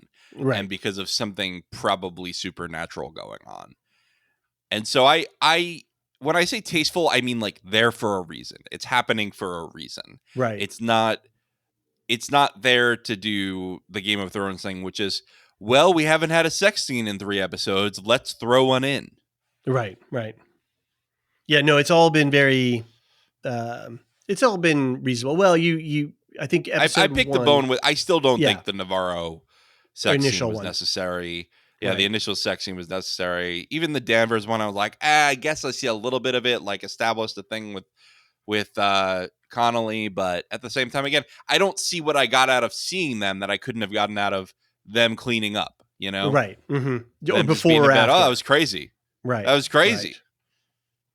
And you remember the first episode 1, people were crazy, having crazy conversations about like, did Navarro take advantage of him, and where's the line in terms of, unwanted sexual act, whatever. And people were arguing about Leah and Sherry and underage dating and all this stuff. And it's like, we're so far beyond that now.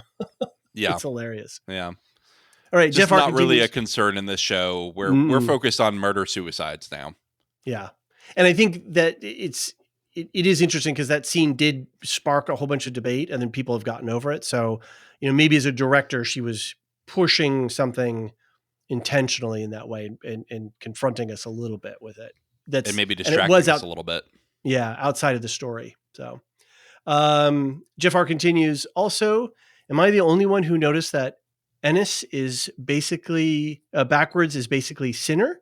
Sorry if I missed that discussion. Actually, and continues, would love to hear more discussions of show names, still trying to work out the Salalt reference. I don't think anybody has mentioned. I think you're the first person, Jeff, that I've seen that is pointing out that Ennis is backwards. Yeah. I you need the R still, but I see you've put that in parentheses here. Yeah. For our enjoyment, I guess. But it's funny because Ennis is a name of towns around the world. Like people name places. Ennis, Texas. It's just not in Alaska. Yeah.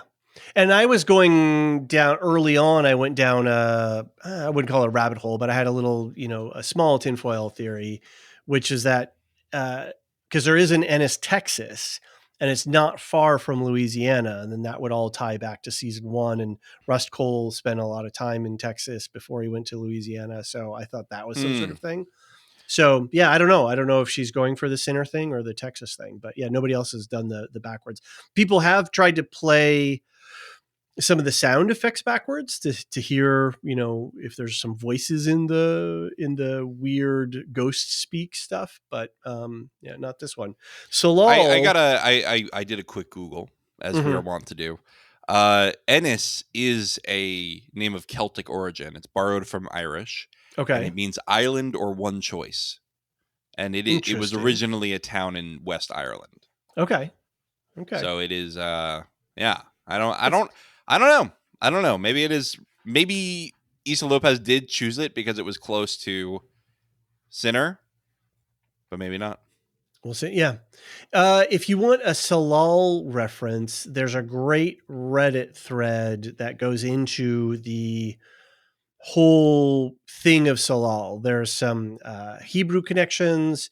There is some Hebrew mysticism connections. There is some short story connections in the cosmic horror genre. And so if you search for Salal meanings, I think on the Googles, you'll find some stuff. And there's one particular, email me and I can email you a link, or we could post it in the Discord if you pop up there. So anyway, Jeff R concludes, keep up the great work. Look forward to your future shows. Thanks, Jeff. I'm glad you found us, and I hope to hear from you again in the soon. Make sure you get in some feedback for us for the season wrap for sure. Welcome. Mel Bradshaw wrote in an email to truedetective@thelorehounds.com and said, in a world full of instant gratification and predictability, this show is the one-eyed polar bear opposite. It scratches the itch on my curious brain. I love not knowing, but always wanting to find out. It's a welcome change of scenery. Yeah, I like that. It's no TikTok. That's very true. It's and these are solid 1 hour episodes. They are. Yeah. And I think they should have been like 8 to 10 45-minute episodes, TBH. Okay.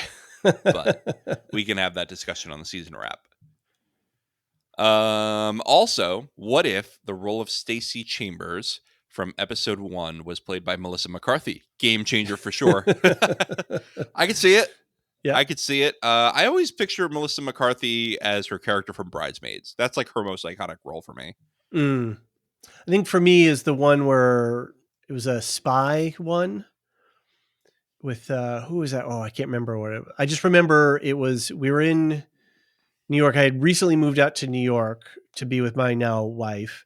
And it was a summer day and it was just blistering hot. And we went to the movies to escape the heat. And that's what we saw was the whatever Melissa McCarthy spy movie.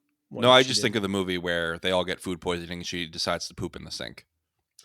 That is not an image that I needed, John. Thank you very much.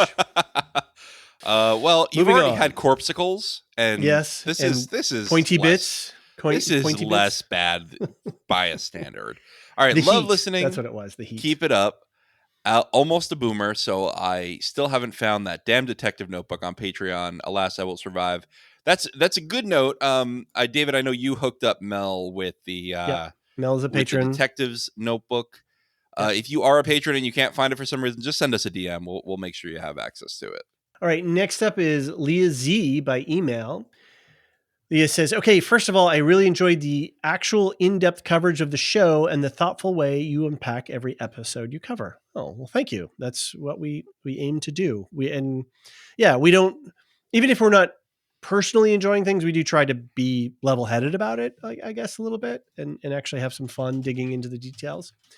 Leah continues, however, I had to write in to say, thank you for the Corn Kids song reference in your part 4 coverage.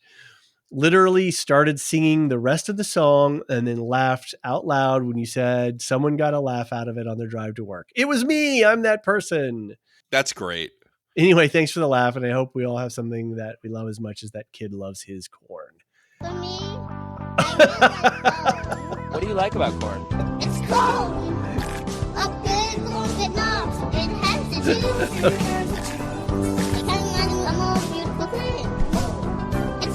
So I had not. I'm finishing the song. Oh no, no, 25 seconds. That's it.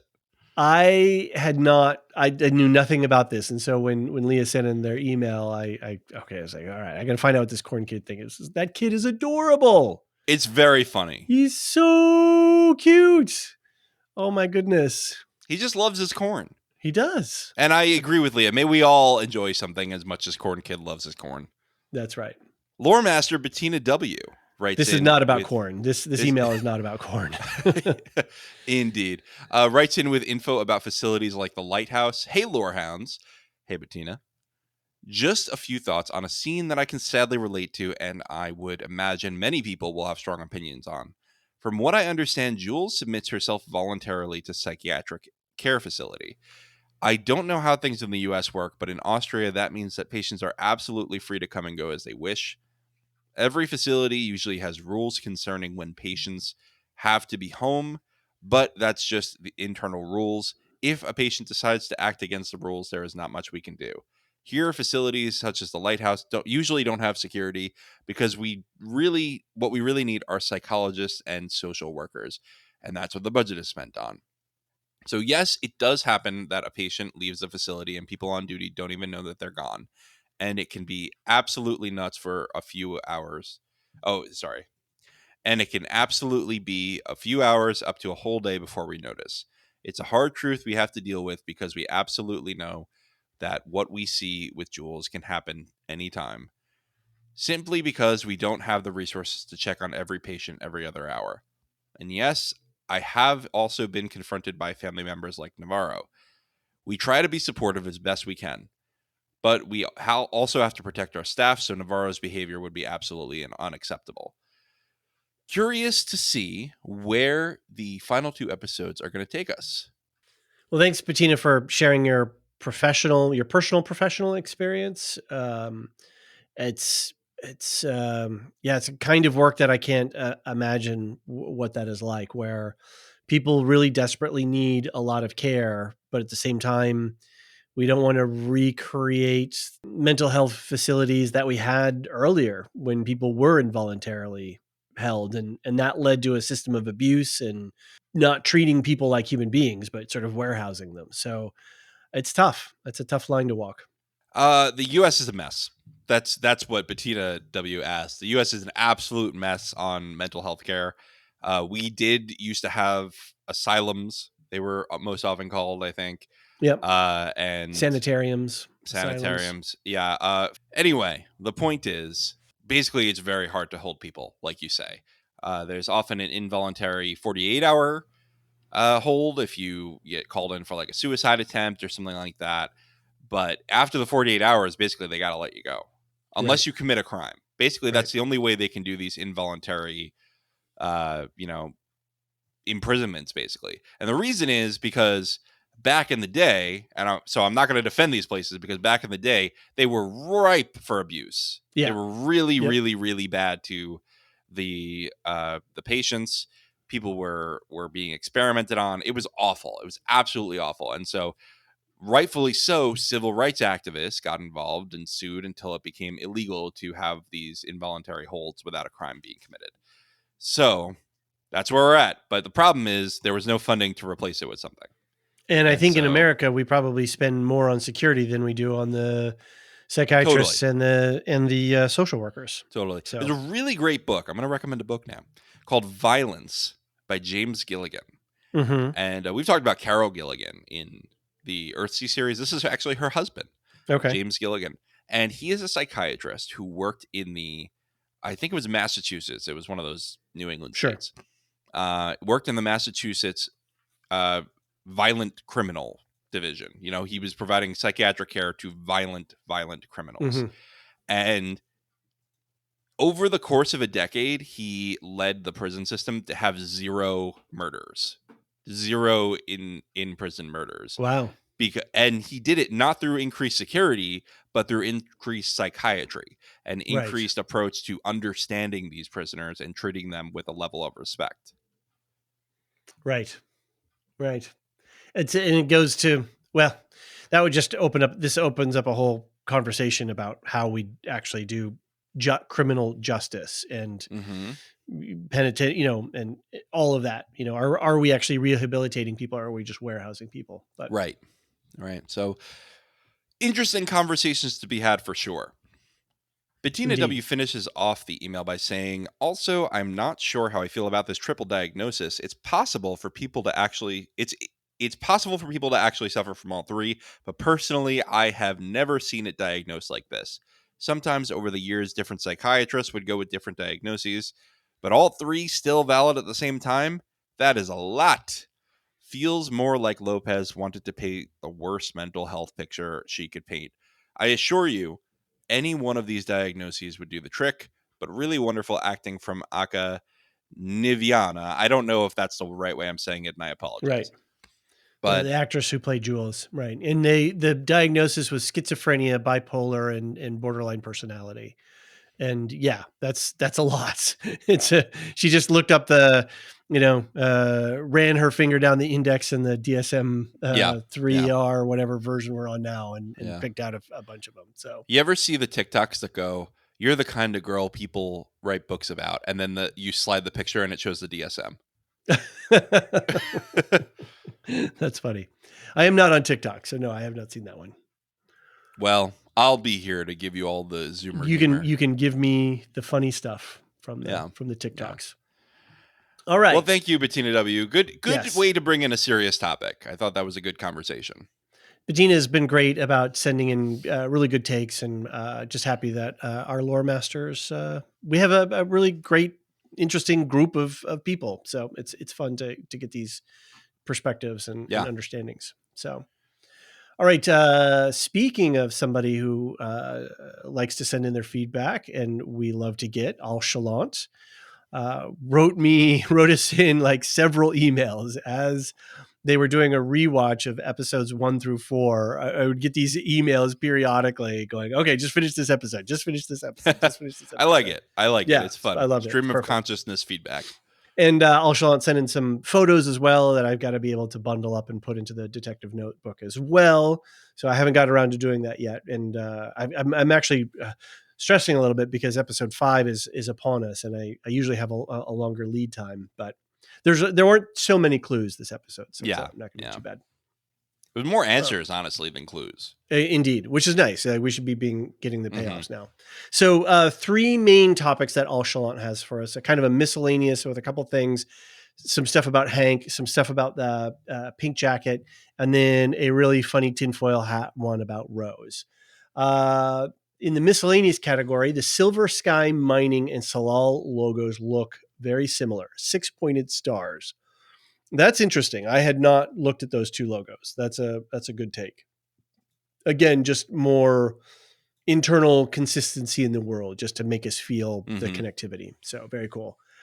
But then goes on to say star-shaped wounds. Some people have been thinking that, well, maybe Annie K was mauled by the polar bear or something. And Al Chalant says, star-shaped wounds, not consistent with bear mauling. Do yourself a favor and do not Google bear mauling. Very emphatically. Don't do that. Agreed. Annie K had no torn, ripped flesh, only stabs and cuts, maybe more traditional Inupiaq hunting weapons like a spear, harpoon, etc., made of animal bone. We see animal bones in the trailer, in Clark's trailer. So yeah, it's possible. And then I think Duve71 had posted something. Was it Duve? In the Discord, and it started looking at teeth of whales, because we have those whale bones in the ice there. And so, was that something, some sort of weird creature thing? We don't know. I definitely am not. I'm on Team Polar Bear is a guardian spirit, not a bad guy spirit. So, especially with, and I think if you listen to the official podcast, they talk a little bit about this, where Navarro, we see in some of the dream sequences, is doing this sort of peekaboo thing with her son, with Holden, and covering one eye. And that is definitely in some of the dream sequences where, he's got for a sure. one-eyed polar bear. Holden himself is covering her one eye, or she's covering one of his eyes. And then we have this one-eyed polar bear. So I think the polar bear is an extension of Holden's spirit into the world. So that's where I'm at. Okay. I like that. Yeah. Anyway, Alshalon continues with Hank Watch. This is a pretty huge Hank find on rewatch. So this is going back to episode 1. Hank is rifling through Clark's room as soon as they get to the station. This is when Liz walks down the hallway as the voiceover is explaining the jobs of each of the scientists. Can tell it's Clark's room from the desk layout we see later when they are in his room searching for the pink parka. Hank already knows Clark and Annie were together from the hairdresser, which we got, he got that call years ago, and maybe checking to make sure that Clark doesn't have any evidence leading back to her. Do they come up empty-handed later because any possible clues have already been removed by Hank? Well, I think the parka was already gone. Right. So that's the problem with that one. Was there anything else? Yeah. Yeah, were there pictures or anything? But I don't know, because we have the whole trailer with pictures too. Right. I don't know. Maybe he was keeping it secret more. But I certainly dig the idea that the first thing that Hank does is finds Clark's room and starts, double checking, right? Trying to make sure that his tracks are covered. So that's a really good one. That's really subtle too. That's really cool. I like that. Yeah. And now we know Hank's faith, but this is before the Alshalon got to watch the episode. Yeah. Exactly. So, and something I think you only would pick up on a rewatch. So that's cool as well. All right. Pink jacket. Pretty sure that there's only one pink jacket, says Alshalon. Annie K had a ripped jacket in her case files. Every time we see it after, it has a patch covering up the rip. I don't think the rip is from removing the patch. You put a patch on things to cover rips, right?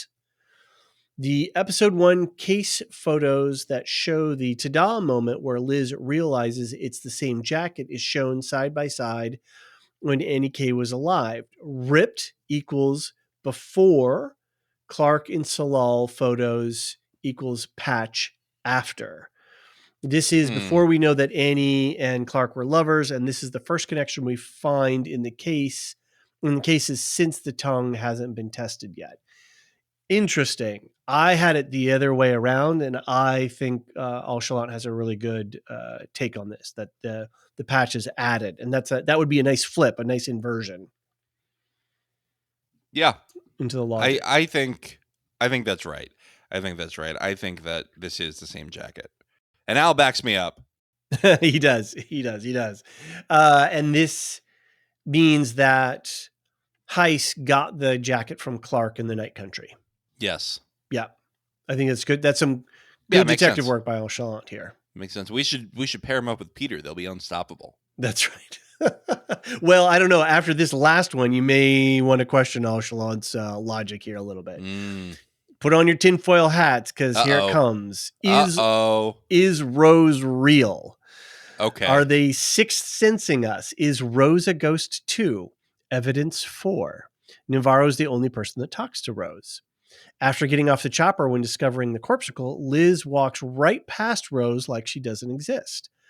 They show a short clip of the chopper scanning the tundra for the scientists before the call comes in for the bodies. It seems they would have found them. After Navarro speaks with Rose at the tundra where the bodies are found, Rose leaves. Navarro takes a step, stumbles, and looks down, finding the folded clothes on the ground exactly where Rose was just standing. Evidence against. Maybe. Peter Pryor does say Rose found it on the radio when calling in the bodies, but the radio call is interrupted by the static and the lights in the Salal flicker before he says this. Are they using the radio interference to tell us this part of the phone call wasn't real? Now, obviously, we know that this theory it's got to be unfounded because Navarro tells Peter to go to take the bodies to Rose, and he knows who Rose is, right? He doesn't go, who the F is Rose? Right. So, and Well, I guess that still could be Rose's fake and just like a manifestation of Navarro's mind, or a ghost. If she's saving her from the water and it's really just Navarro doing it, but I don't know. Yeah, This no, definitely I makes think it. Yeah, I think Alshalon is chasing Markleys here. So, but it's aren't we great. all? I love the evidence. I love the case. I love the theorem here. It's well documented. So good job. Yeah. Well, thanks, Thanks, Alshalon. Alshalon.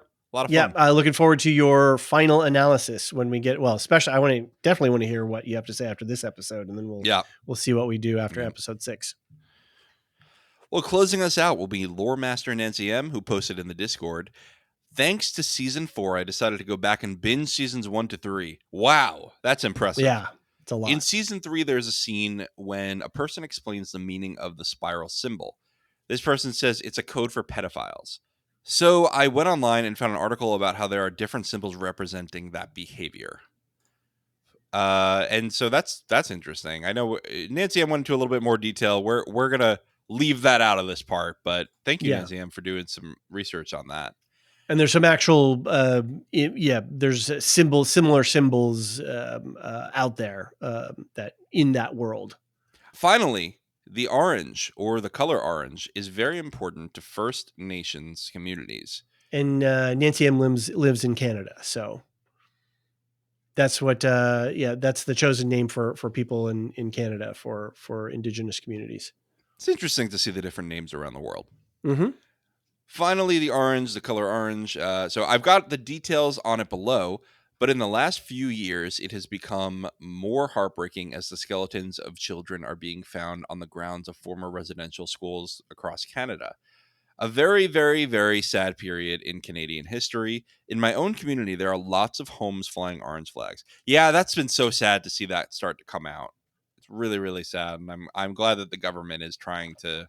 Is it seems like the government's, from an outsider's perspective, it seems like the government's trying to do something about it. Like make reparations or something. But let's hope they do a lot. Orange Shirt Day was first established as an observance in 2013 as part of an effort to promote awareness and education of the residential school system and the impact it has had on Indigenous communities for over a century. The impact of the residential school system has been recognized as a cultural genocide. Mm-hmm. Yep. The use of an orange shirt as a symbol was inspired by the accounts of Phyllis Jack Webstad, whose personal clothing, including a new orange shirt, was taken from her during her first day of residential schooling and never returned. The orange shirt is thus used as a symbol of the forced assimilation of Indigenous children and that the residential school system enforced. The day was elevated to a statutory holiday for federal workers and workers in federally regulated workplaces by the Parliament of Canada in 2021 and named National Day for Truth and Reconciliation in light of the claims of over 1,000 unmarked graves near former residential school sites. That's shocking. Yeah. That's just a horrific number. And that's without even going into the US Trail of Tears and everything else that went We're along at with. our own Yeah. The same thing happening down here as well. So that It we was, probably I mean, there were direct genocides in the Yeah. US of Indigenous populations, and not to mention the second class citizenship a lot of Indigenous communities experienced for a very, very long time and continue to feel the effects of today. Yeah. So I'm glad that the show is bringing light to a lot of that. And we have, we had Echo, which, say what you want about the quality of it. The fact that it centers around Native American communities, Killers of the Flower Moon. This feels like we're getting some moving the camera's focus around a little bit and catching some different stories.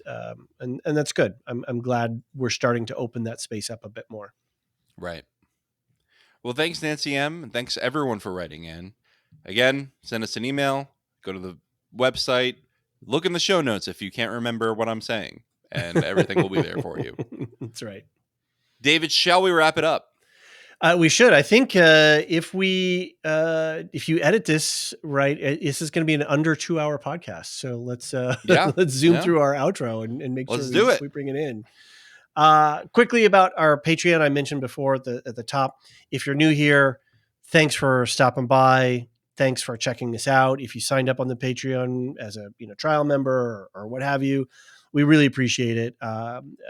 It's all of your effort. We do this as our side hustle, and we have a number of co-hosts that we work with, and we have a number of different costs and things. And so all of that support makes sure that everybody gets to share and partake. And we also do this not at a loss. We may lose on our, well, I don't say it's a loss from our personal time. We do it as a hobby and a labor of love, but it doesn't cost us real in terms of real money spent to keep all the lights on. So if you do decide to subscribe, we really appreciate it, and know that that's where your resources are going to. And again, consider doing an annual membership. We give a nice discount on it, and for the price of less than a Happy Meal, like a Happy Meal is like $30 these days. You could support us for the year, and that's great. And we've got a lot of good stuff coming on later on. We'll talk about our programming schedule in a minute, and not to mention we'll talk about it again another time. But we've got the Second Breakfast, which is our Patreon exclusive podcast that's coming up for February, as well as you get access to the show tracker, which will help you to bring some sanity into your viewing habits, because there's just too much on television these days. John, you want to talk about the Discord a little bit?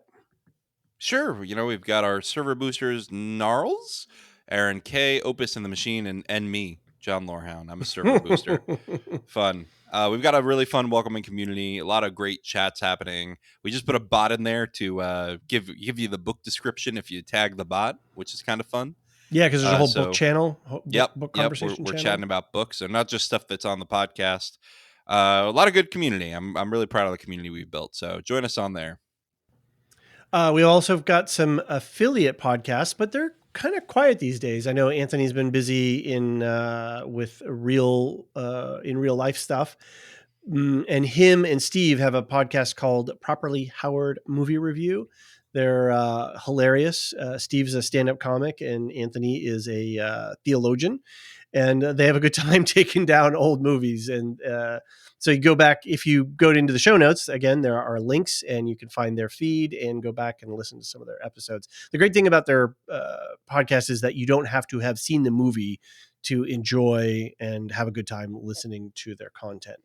We also work with Elysia, who has a feed, Woolshift Dust, and she got started with the Woolshift Dust books that got turned into the Silo television show. And I know she covered Beacon 23, and she's getting ready for Dune and Three Body Problems. So definitely check out her feed on the show notes. And then, of course, she's a co-host with us on the MC Universe podcast, and then all kinds of other things. And we're trying to get some Oscar coverage sorted out before the Oscars come up. And so keep your ears out for that. Yeah. Oh, and we've got Marilyn, our favorite Tolkien scholar, but we can't talk about her podcast just yet. It's getting very exciting. I'm excited to 2 episodes recorded. Finally hear it. Yeah. 2 in the can. All right.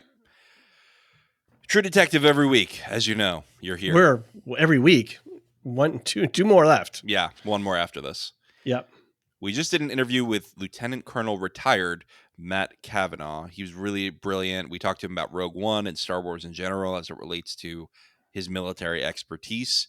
And once I finally edit Rogue One, that'll be out too. So that should be out early in the week following this podcast. I think that'll be good timing for that. So we'll have that. We'll have the second podcast on Rogue One. So plenty of Rogue One content. We just had a new Shireside chat. If you're really excited for that. Quick note too, the Rogue One is part of our ongoing Star Wars Film Festival series. So next up is going to be A New Hope. Yep. That'll be fun. I just wanted to shout out my own podcast where I do my brief podcast on, bite-sized pods for Shireside chats. I go through the letters of J.R.R. Tolkien one by one.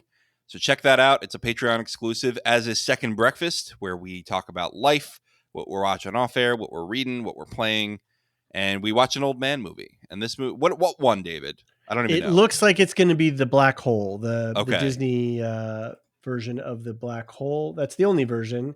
And I'm trying to remember the year, if you'll give me a moment. That is 1979. Very cool, creepy movie, but pretty awesome. It's winning by 1 vote. That's another thing patrons get to do is I get to vote on what movie we cover for the Second Breakfast podcast. Very right cool. now it is 27 votes, and there's 22 hours left in the poll at the time of this recording. So you said we were going to fly through this outro, and you're telling me the number of votes on this thing. Let's go. Anyway, if you're into reading, we're doing Silmarillion stories. We're going through the Silmarillion chapter by chapter at Nexus of Men. That'll be out soon.